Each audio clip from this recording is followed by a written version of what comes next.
Our decisions, our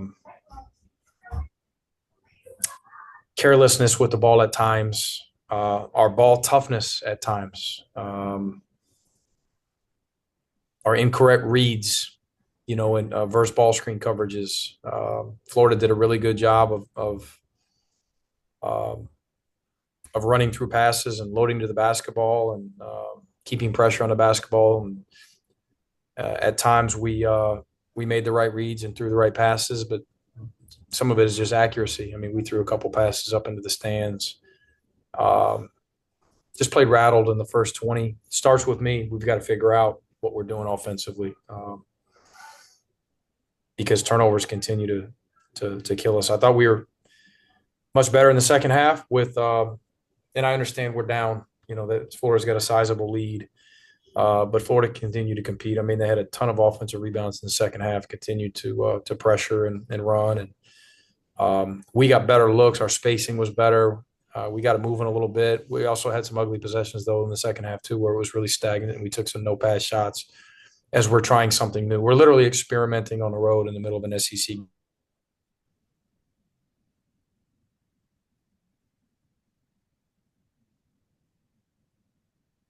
game to uh, in transition.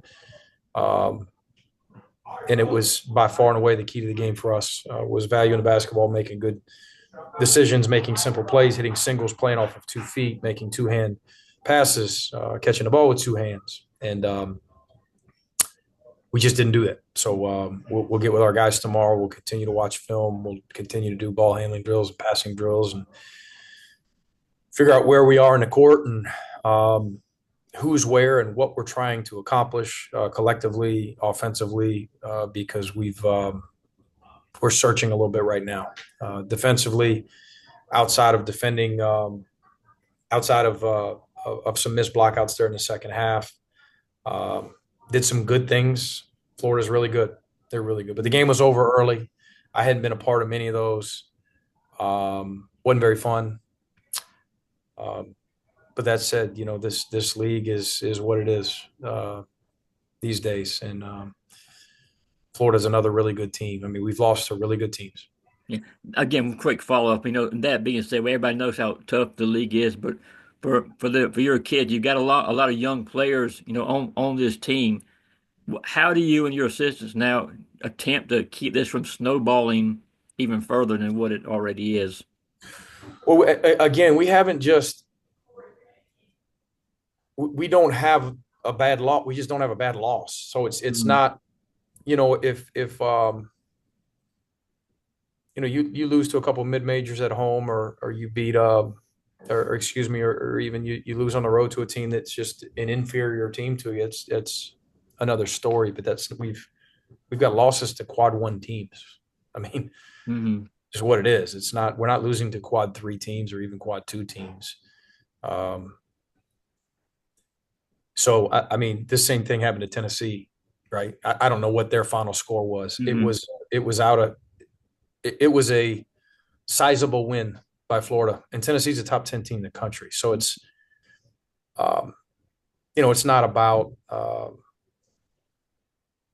making wholesale changes and um, whether or not the wheels are going to fall off. No, we've got a good team, and these guys will continue to work and stay together. We'll have a great practice tomorrow. I guarantee you. We just got to play better Tuesday night, and we got to figure out this turnover problem because it leads to other things too. I mean, defensively we're way better than that, but when you're throwing the ball to the opposition and they're going and dunking it, I mean that has an effect negatively on your half court defense, on your transition defense. I've been doing this a long time, and I've just never struggled this much with the assist turnover ratio. And we started talking about it. I mean, literally in our first few games, right, and some of those wins Mhm. at Mhm. home, and it started to grab our attention as a staff. And we've made it a big deal at times, and then I've also through trial and error tried the let's just not talk about it for a week. Maybe it's too mental, maybe it's this, maybe it's that. But we're gonna keep swinging at it. We'll figure it out. I appreciate it. Yep. Mike, to follow up on the turnovers, how frustrating is it? If you look at the stats, it's not just one or two guys with the bulk of the turnovers. It's kind of spread across this team as far as having, all these Can turnovers. you hear me? Everybody's frozen. Can you hear me I may have now? just gotten lucky. I can. Let's Yeah, I see. got you. Okay, sorry, Mike.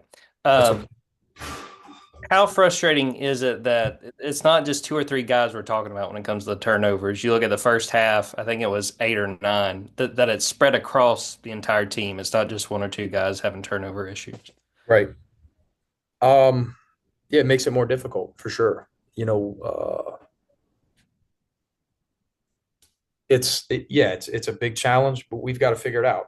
It's not like we've got a guy that's 3-1 or 2-1, and we say, hey, let's just let this guy over dribble a little bit and play off of him. We've got good players. We've got good bigs. We've got good guards. We've got good skill level. Our decisions and our passing ability have got to improve. Um, our willingness to pass is pretty good with this team. It's an unselfish team, and when the guy next to you is open, we pass it to him. So that's not the problem. It's we get into tight spaces, um, and sometimes just the moment is big, and we make the wrong decision. We get a little careless, we get a little sped up. But again, a lot of that it's not like we just had 18 turnovers against a mid-major team, or a high major team that's at the bottom of their league. I mean, Florida can really, really defend, and they've got size and athleticism, and Florida plays really hard. Um, and they just made things very difficult on us. You just 18 turnovers in a row. I mean, it can't happen. It's really hard to overcome that. We'll go to Jack Leo and then to Aaron Ladd.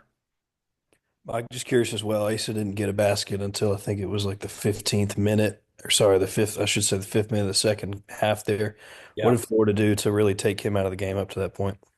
I thought their physicality on the interior was high level. All of their bigs, I thought, did a really good job with their wall ups and their blockouts. We were able to get 16 offensive rebounds. Asa got 5 of them. He just doesn't take plays off. He just continues to be who he is. They did a good job of altering shots at the rim. They forced him into a few tougher ones than he's been taking as of late, especially coming off that last game where he was able to get really close to the rim.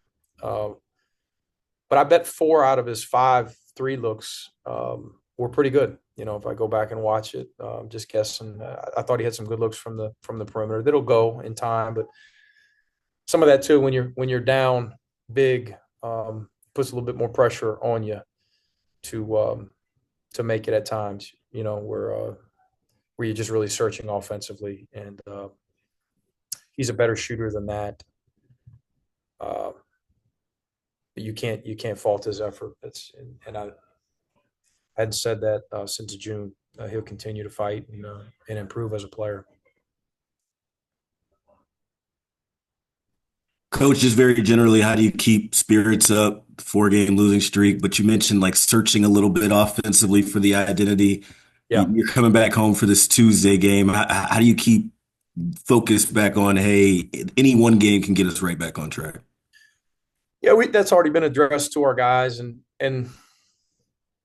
our guys knew that was coming, and heck, before we even walked in the locker room, they probably had that conversation with each other. I mean, we've got a group of guys we've got high character guys, we got basketball character guys, we got guys that like each other, that like to work. That's the least of my concerns. I'm concerned with our turnovers and our defensive rebounding, our attention to detail at times, offensively, defensively.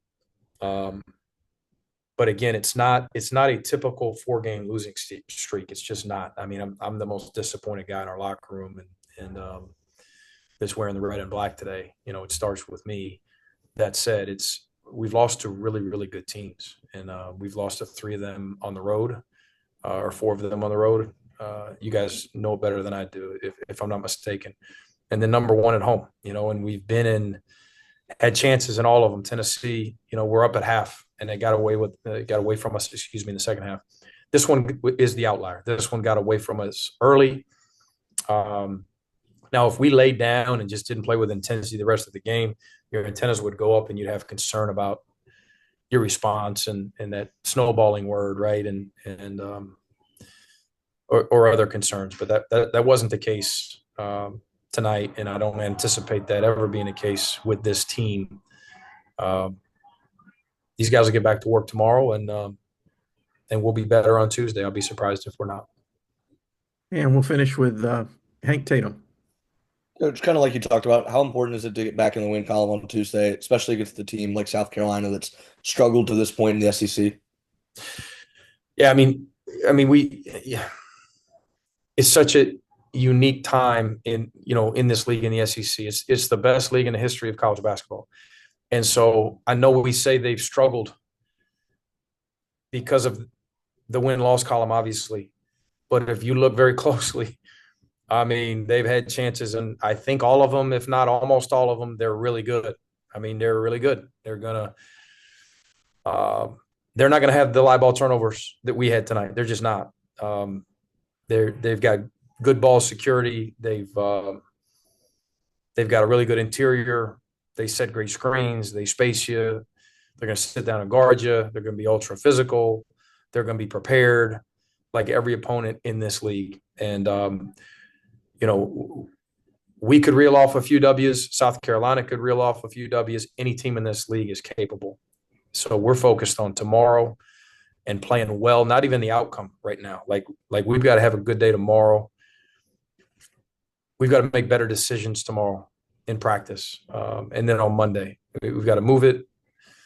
We've got to be more sound. We've got to be stronger with the basketball and be better Tuesday night offensively. And obviously in every area, defending the glass and defensively overall. But obviously it starts with our ball security offensively.